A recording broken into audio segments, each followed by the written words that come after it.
wakiilada beesha caalamka ayaa ra'iisul wasaare Roble ka dalbaday in uu hoggaanka u qabto doorashada dalka kadib markii ay maamulada qaar sheegeen inaysan ku kalsoonayn madaxweyne Farmaajo. dhanka kale midowga musharaxiinta mucaaradka ah iyo xubnaha beesha caalamka ayaa xilligan kulan ka leh barnaamijyada toddobaadkan ka dhacay Muqdisho iyo khilaafka doorashada. arrimahan waxaa la socdo iminka studio ku sugan Xuseen Cabdulla Maxamed. Xuseen, maxaa cusub? maxaan shuri waa mahadsan tahay. waxaa muuqata in qayb ka mida dadaaladii socday ee saacadii lasoo dhaafay laga dhexwaday xubnaha mucaaradka ah iyo sidoo kale xukuumadda Soomaaliya ama gaar ahaan dhinaca dawladda ay miro dhal noqdeen, inkastoo weli ay kulamo socdaan xalna loo raadinayo tabashooyin xoog leh oo jira. kulamadan dhexdhexaadinta ah waxaa wada dad u badan siyaasiyiin ka soo jeeda gobollada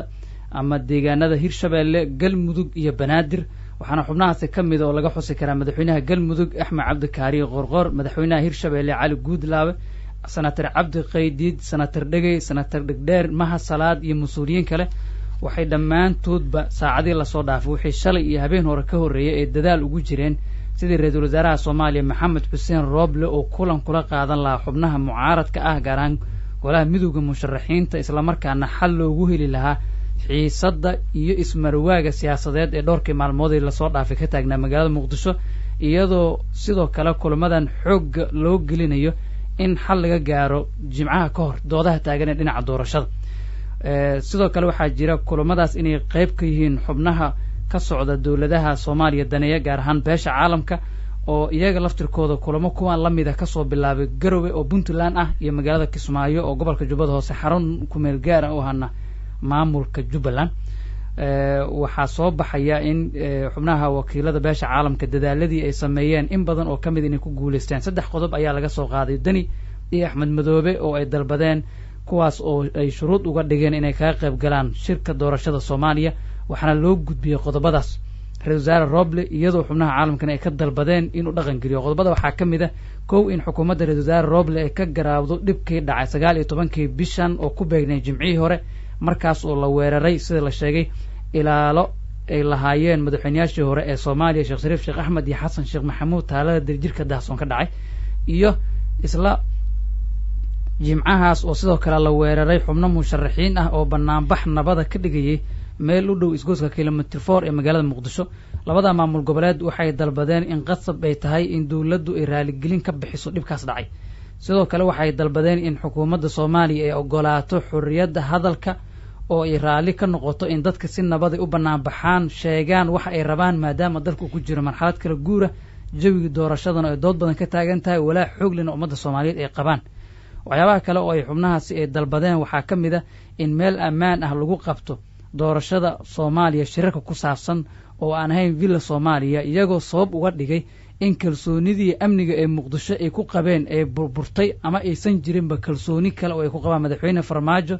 oo fulin waayay heshiisyo badan oo uu la galay xubnaha dawlad goboleedyada. sidaas darteedna ay muhiim tahay in lagu qabto xarunta Xalane, goobjoogna ay noqdaan wakiilada beesha caalamka si ay u ogaadaan dhaqangelinta heshiisyadan. waxyaabahaas oo dhan ayaa la sheegay in xubnaha beesha caalamka ay shalay u gudbiyeen ra-iisul wasaare Roble oo kulan la qaatay. ra-iisul wasaare Roble waxaa lagula taliyey inuu la wareego hoggaanka doorashada Soomaaliya, isla markaana uu bilaabo dadaalo oo xal ugu raadinayo sidii uu u qancin lahaa dhinacyada tabashooyinka qaba ay ugu horeeyaan labada maamul goboleed ee Puntland iyo Jubbaland iyo golaha midowga musharaxiinta. ra-iisul wasaare Roble waa aqbalay, wuxuuna durbo bilaabay sidii uu dadaaladaas uga miro dhalin lahaa, iyadoo weli waawaan ay socdaan. isla wararka doorashada marka laga hadlayo waxaa hadda socda sidoo kale kulan ay leeyihiin xubnaha wakiilada beesha caalamka iyo sidoo kale golaha midowga musharaxiinta. waxaa lagala hadlayaa golaha midowga musharaxiinta warqad ay u qoreen golaha ammaanka ee qaramada midoobay toddobaadkan, taas oo ay kaga hadleen xaaladda Soomaaliya. si gaar ah kulankan oo hadda socda oo aaladda Zoom-ka ku dhacaya ayaa waxay xubnaha wakiilada ah ee beesha caalamka ah ay dhageysanayaan tabashooyinka ay qabaan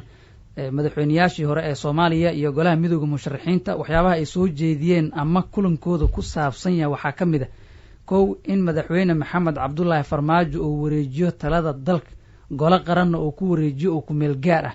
iyo in heshiiska madambeesa laga gaaro 3 qodob ee doorashada Soomaaliya ilaa hadda caqabada ku ah waa arrinta gobolka Gado, arrinta Somaliland, iyo in golaha midowga musharaxiinta ay door ku yeeshaan hanaanka doorasho ee Soomaaliya maadaama muddaxileedkii madaxweynaha oo dhamaaday musharaxna yahay dhexdhexaadna oosan doorashada ka noqon karin sidoo kale waxa ay xubnaha wakiilada beesha caalamka ah qodobada ay dhageysanayaan oo ay walaha midowga musharaxiinta gudbiyeen walaha ammaanka qaramada midoobay u gudbiyeen haddana ay sheegaan waxaa qayb ka ah inay iscadilaan taliyaasha ciidamada booliiska militariga iyo nabad sugidda oo ay sheegeen in ay ku milmeen siyaasadda Soomaaliya kana qayb qaateen weerar loo geystay